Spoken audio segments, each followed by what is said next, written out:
Quota గారు చనిపోవడానికి సరిగ్గా 3 రోజుల క్రితం ఏం జరిగింది? కుటుంబ సభ్యులకు ఆయన ఏం చెప్పారు? అని వాళ్ళ మాటల్లో వింటే ఖచ్చితంగా ప్రతి ఒక్కరి కంటి వెంట కన్నీళ్లు వస్తూ ఉంటాయి. సో, మరి 3 రోజుల క్రితం అసలు ఏం జరిగింది?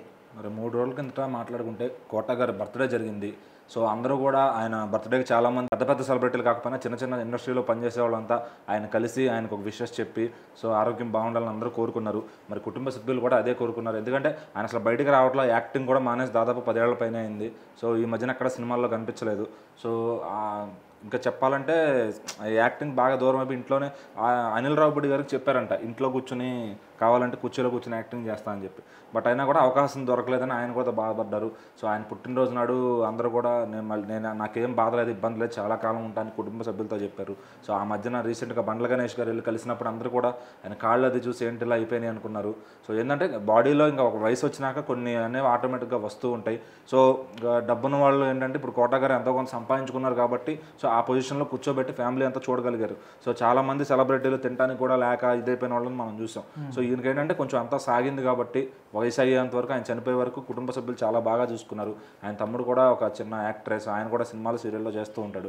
సో, ఏదైనా కానీ ఫ్యామిలీ అంతా నీట్గా సాగనంపారు ఆయన్ని. సో, మరి ఆ పుట్టినరోజు నాడు ఎవరు ఎక్స్పెక్ట్ చేయలేదన్నమాట మళ్ళీ 3 రోజులు ఇట్లా అవుతారని చెప్పి. సో, చావు అనేది ఎప్పుడు కూడా చెప్పిరాదనమాట. అది ఏ సెకండ్ అయినా రావచ్చు, ఏ క్షణమైనా రావచ్చు, అర్ధరాత్రి నిద్రలో రావచ్చు. సో, ఎందుకంటే ఉన్నంతకాలం అందుకే జీవితాన్ని బాగా గడపాలి, ఆనందించాలి అంటారు. సో, మరి కోట గారు యాక్టర్గా కానీ ఆయన జీవితం మొత్తం చాలా బాగా సాగించారు.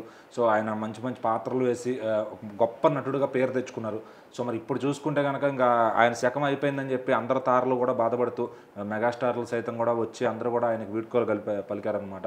సో, ఇంకా కుటుంబ సభ్యులు కూడా అదే తెలిపారు. సో, ఆయన బాగా మంచిగానే ఉన్నారు అనుకున్నాము, ఇలా సడన్గా జరిగిపోయిందని చెప్పి. సో, ఏది కూడా చావు అనేది అన్ప్రిడిక్టబుల్ అనమాట. ఇంకా సో, దానికోసం ఎవరు కాళ్ళు జాపిన వయసులో ఉన్నారు కాబట్టి ఇంకా ఆయన ఫ్యామిలీ అంతా ప్రిపేర్ అయ్యి ఉన్నారు కాబట్టి ఎప్పుడు చనిపోయినా వాళ్ళు తీసుకోగలిగారు. ఇంకా కొంచెం యంగ్ వయసులో కానీ జరుగుంటే చాలా అంటే చాలా బాధపడేవాళ్ళు, ఇండస్ట్రీ వాళ్ళైనా ఫ్యామిలీ అయినా కూడా. సో, అది కోట గారి శకం అలా ముగిసింది.